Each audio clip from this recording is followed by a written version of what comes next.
Hi, favored ones. Welcome to Soul Reflections. For today, oh nga pala, hello, beautiful Sunday, good morning.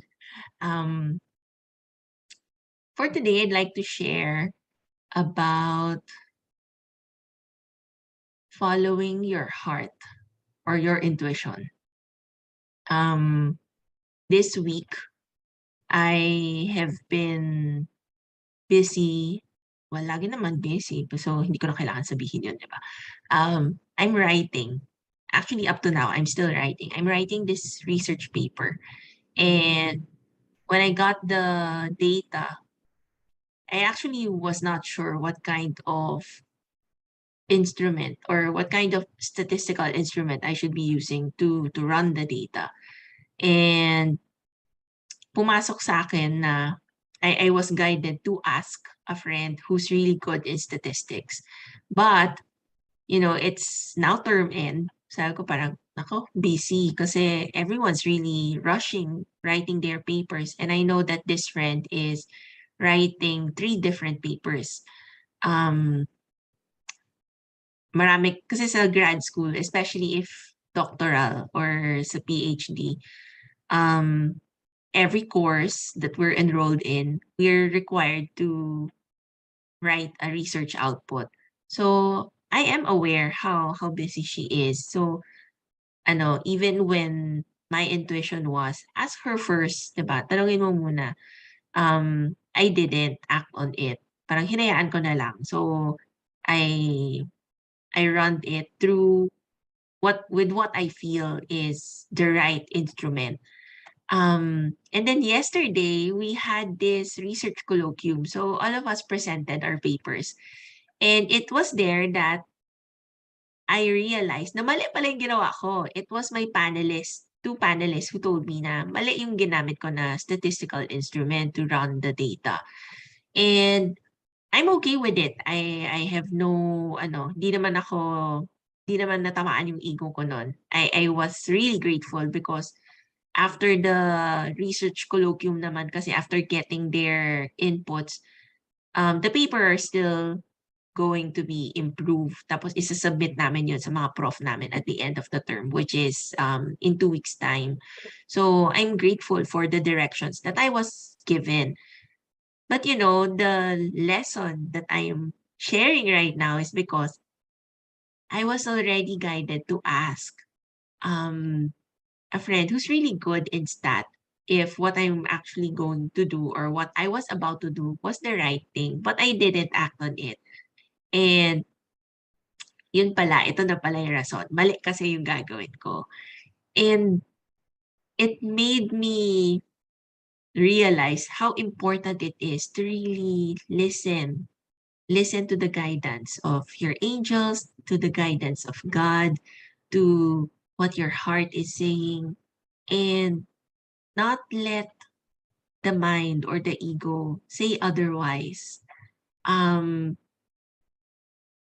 Aside from that, I'm sure if you're listening to this, the question is, ano ba difference ng heart sa mind? Bakit parang laging sineseparate ni Michelle ang mind and heart? Hindi naman talaga separate, but sa mind kasi nandyan yung ego di ba? Yung iba yung wisdom ng mind, iba yung wisdom ng heart.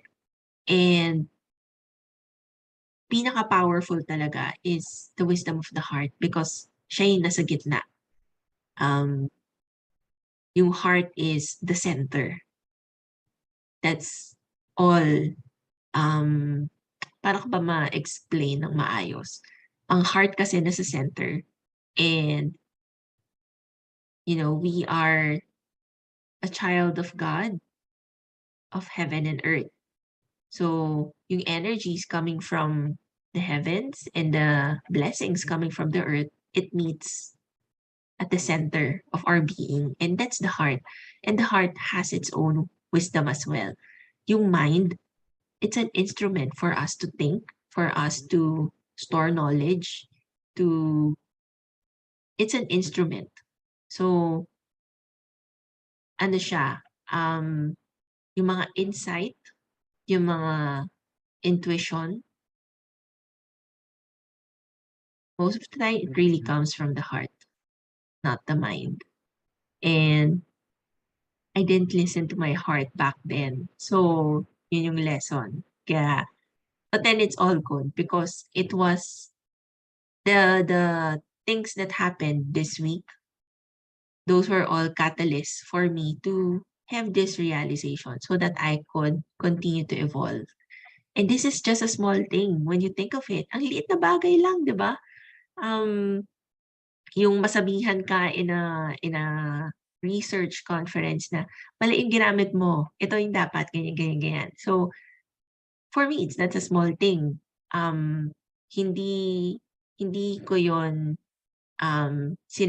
di sumama ang loob ko sa sinabi nila. I took it in a very constructive way and I'm actually really grateful that they told me that so that I could submit a better paper at the end of the term sa prof ko. Actually, 2 more weeks. So, rush, everything, no?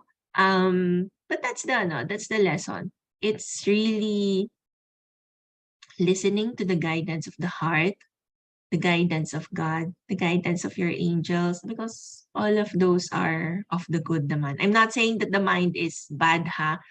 Di naman ganon. Of course, the mind also has its good. Yun lang nga, syempre, pag sobra ng mental, sobra ng overthinking, it's also the mind who hinders you from being the best that you can be. So, discern. Yun na lang. Discern. That's the advice that I could give. And that's my lesson for this week. I hope that my sharing this will trigger you to also discern or contemplate on your um on your di naman life, masyado mabigat yun eh. But if you have the time to contemplate on your life, then good, di ba? But if you could evaluate your week, how good it has been, then I think I've done my job if that's the thing, di ba? So, ayun, yun lang naman. God bless everyone. I wish you all well and thank you for listening to me speak. Next o nga pala, baka nagtataka na kayo, bakit wala pang Soul Talk? Kasi mag-1 month na wala pang Soul Talk. Nag-break lang ako kasi ang dami talagang ginagawa. It's also my bad because, of course, I couldn't really give an excuse na sobrang busy kaya nawala, di ba? I wasn't really able to manage my time and energy well. And again, it's another lesson for me. So, itutuloy siya next month. So, watch out for the next episode of next series tama ba, the next series of episodes of Soul Talk kasi itutuloy na siya. And again, this is our life, the things that's going on in our life. These are all the lessons that we're supposed to be learning, kaya natin na-encounter ito sa buhay natin. So there's really hindi siya dapat minamasama. I think that everything that happens, diba, good or bad, those are all catalysts for learning. So learn, evolve, and you would get to know yourself better and form a better relationship with God. So that's it. God bless everyone. Take care.